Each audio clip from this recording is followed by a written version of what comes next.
റോഡുകളിൽ ചില റോഡുകളൊക്കെ തകർന്ന് തരിപ്പണമായി കിടക്കുന്നുണ്ട്. അത് വികസിപ്പിക്കണം. അതുപോലെ തന്നെ കേന്ദ്ര സർക്കാരിന്റെ പല പദ്ധതികളും ഉണ്ട്. നരേന്ദ്രമോദി സർക്കാരിന്റെ NDA സർക്കാരിന്റെ പല പദ്ധതികളും നമ്മുടെ വാർഡിൽ നടപ്പിലാക്കേണ്ടത്. തദ്ദേശ തിരഞ്ഞെടുപ്പ് പോരാട്ടത്തിന്റെ വിധി നിർണയം വന്നതിന് ശേഷം കേരളമൊട്ടാകെ BJPക്ക് വലിയ രീതിയിലുള്ള സ്വാധീനം ലഭിച്ച, മേൽക്കൈ ലഭിച്ച ഒരു തെരഞ്ഞെടുപ്പാണ് ഈ ഒരു തദ്ദേശ തെരഞ്ഞെടുപ്പ് പോരാട്ടം. വിവിധ പഞ്ചായത്തുകളിലും തിരുവനന്തപുരം കോർപ്പറേഷൻ ഉൾപ്പെടെ BJP തിരിച്ചു പിടിക്കുന്ന ഒരു അന്തരീക്ഷമാണ് ഈ ഒരു തെരഞ്ഞെടുപ്പിൽ സമാഗതമായിട്ടുള്ളത്. നമ്മളോടൊപ്പം ഉള്ളത് മഞ്ചേരി നഗരസഭയിലെ ഒരേ ഒരു BJP കൗൺസിലർ, മേലാക്കത്തു നിന്ന് വിജയിച്ചു കയറിയ BJP കൗൺസിലർ ശ്രീകാന്ത് ആണ് കൂടെ ഉള്ളത്. ആദ്യം തന്നെ വിജയിച്ചതിന്റെ ഒരു അഭിനന്ദനം അറിയിച്ച് സംസാരിച്ചു തുടങ്ങുകയാണ്.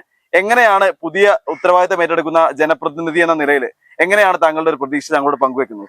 ആദ്യം തന്നെ ഞാൻ മേലാക്കത്തെ എൻ്റെ പ്രിയപ്പെട്ട വോട്ടർമാരോടാണ് നന്ദി പറയുന്നത്. അത് അവരുടെ വിജയമാണ്. ചെന്ന് കയറിയ ഓരോ വീടുകളിലും വളരെ സ്നേഹത്തോടു കൂടി അവരെന്നെ സ്വീകരിച്ച് അവരെന്നെ വലിയ ഭൂരിപക്ഷത്തോടു കൂടി വിജയിപ്പിച്ചതാണ്. അവരോടുള്ള നന്ദിയും കടപ്പാടും ആണ് എനിക്ക് ഈ അവസരത്തിൽ ആദ്യം തന്നെ പറയാനുള്ളത്. ഒരുപാട് കാര്യങ്ങളിൽ നമ്മളെ അടിസ്ഥാന സൗകര്യങ്ങൾ വികസിപ്പിക്കുന്ന കാര്യങ്ങളിൽ തന്നെയാണ് ആദ്യം നമുക്ക് ഇവിടുന്ന് പറയാനുള്ളത്. റോഡുകളിൽ ചില റോഡുകളൊക്കെ തകർന്ന് തരിപ്പണമായി കിടക്കുന്നുണ്ട്. അത് വികസിപ്പിക്കണം. അതുപോലെ തന്നെ കേന്ദ്ര സർക്കാരിന്റെ പല പദ്ധതികളും ഉണ്ട്. നരേന്ദ്രമോദി സർക്കാരിന്റെ NDA സർക്കാരിന്റെ പല പദ്ധതികളും നമ്മുടെ വാർഡിൽ നടപ്പിലാക്കേണ്ടത്. അതായത് PMAY ലൈഫ് മിഷൻ പദ്ധതികളുണ്ട്. അതുപോലെ മാതൃവന്ദന, കിസാൻ സമ്മാൻ നിധി, ഇതൊന്നും പല വീടുകളിലും അർഹതപ്പെട്ട ആളുകൾക്ക് കിട്ടുന്നില്ല. ഇതൊക്കെ അങ്ങനെയുള്ള പല കേന്ദ്ര സർക്കാരിന്റെ പദ്ധതികളൊക്കെ ഈ വാർഡിൽ നടപ്പിലാക്കണം. അതിനുവേണ്ടി എല്ലാ കൂട്ടായ ഒരു പ്രയത്നമാണ് ആവശ്യമുള്ളത്. അതിനുവേണ്ടി ഈ വാർഡിൽ പ്രയത്നിക്കും എന്നുള്ളതാണ് എനിക്ക് എന്റെ വോട്ടർമാരോട് പറയാനുള്ളത്. BJP പ്രതിനിധി എന്ന നിലയിൽ കേന്ദ്ര സർക്കാരിന്റെ ഫണ്ട് ഈ ഒരു മഞ്ചേരിയുടെ വികസനത്തിന് കൊണ്ടുവരാൻ എങ്ങനെയായിരിക്കും താങ്കളുടെ പ്രവർത്തനങ്ങൾ? കേന്ദ്ര സർക്കാരിന്റെ അമൃത് പദ്ധതി പ്രകാരമാണ് പദ്ധതികൾ അധികവും നഗരസഭകളിൽ നടക്കുന്നത്.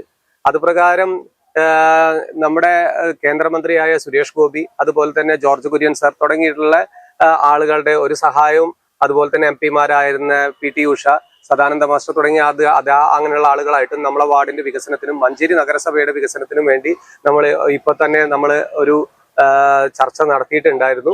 പാർട്ടി നേതൃത്വമായി ആലോചിച്ച് വേണ്ട കാര്യങ്ങൾ ചെയ്യാൻ സാധിക്കുമെന്നാണ് പ്രതീക്ഷിക്കുന്നത്. BJPയുടെ ഒരേ ഒരു നഗരസഭ കൗൺസിലർ എന്ന നിലയിൽ താങ്കൾ പ്രതിപക്ഷത്തിനൊപ്പമായിരിക്കുമോ അതല്ലെങ്കിൽ ഭരണപക്ഷത്തിനൊപ്പമായിരിക്കും? രണ്ടു പക്ഷത്തിനുമൊപ്പമല്ല, ജനങ്ങളുടെ പക്ഷത്തിനൊപ്പമാണ് ഞാൻ നിൽക്കാൻ ആഗ്രഹിക്കുന്നത്.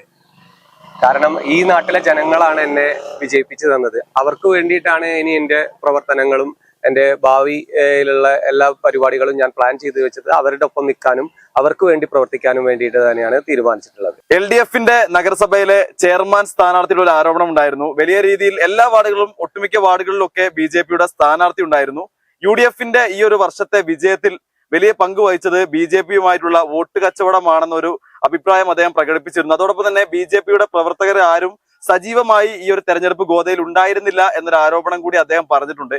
അതിലെ ഒരു യാഥാർത്ഥ്യം എന്തായിരിക്കും? എന്റെ അറിവിൽ അങ്ങനെ ഒരു കാര്യമുണ്ടോ എന്ന് എനിക്ക് തോന്നുന്നില്ല. കാരണം എന്താ വെച്ചാൽ അത് എല്ലാ തെരഞ്ഞെടുപ്പിലും സ്വാഭാവികമായും അത് ഇരു മുന്നണികളും പറയുന്നതാണ്.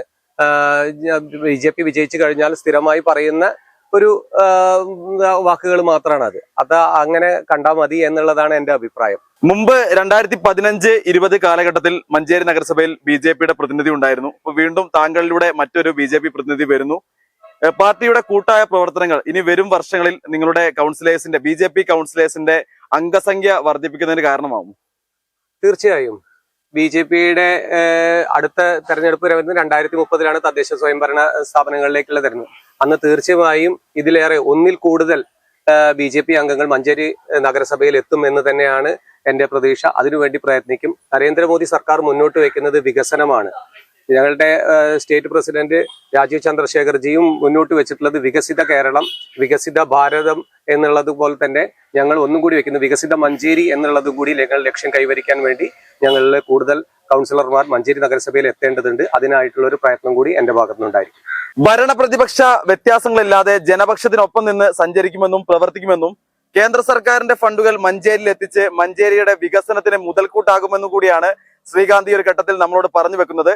അദ്ദേഹത്തിന്റെ ഇനിയുള്ള ഭരണകാലയളവിലെ ജീവിതയാത്രയ്ക്ക് എല്ലാവിധ ആശംസകളും അറിയിച്ചുകൊണ്ട് മികച്ച ഒരു ജനപ്രതിനിധി ആയിക്കൊണ്ട് ഈ ജനങ്ങളുടെ വിശ്വാസത്തിനൊപ്പം സഞ്ചരിക്കാൻ സാധിക്കട്ടെ എന്ന സ്നേഹാശംസകളോടുകൂടെ മഞ്ചേരിയിൽ നിന്നും ക്യാമറമാൻ ഷനു അരീക്കോടിനൊപ്പം അജ്നാസ് കൂടരഞ്ഞി, ചാനൽ 10 മഞ്ചേരി.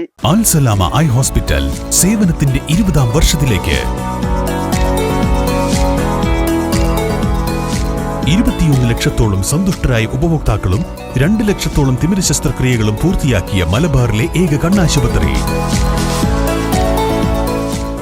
ലോകോത്തര നിലവാരമുള്ള ചികിത്സാ സംവിധാനങ്ങൾ, തിമിര ശസ്ത്രക്രിയ, ഗ്ലൂക്കോമ, റെറ്റിന വിഭാഗം, കോർണിയ, ലേസർ ചികിത്സാ വിഭാഗം, contact lens clinic, optical, pharmacy, lab തുടങ്ങി നൂതന സാങ്കേതിക വിദ്യ ഒരുക്കിയുള്ള എല്ലാ നേത്രരോഗ ചികിത്സാ സൗകര്യങ്ങളും വിദഗ്ധരായ ഡോക്ടർമാരുടെ മേൽനോട്ടത്തിൽ.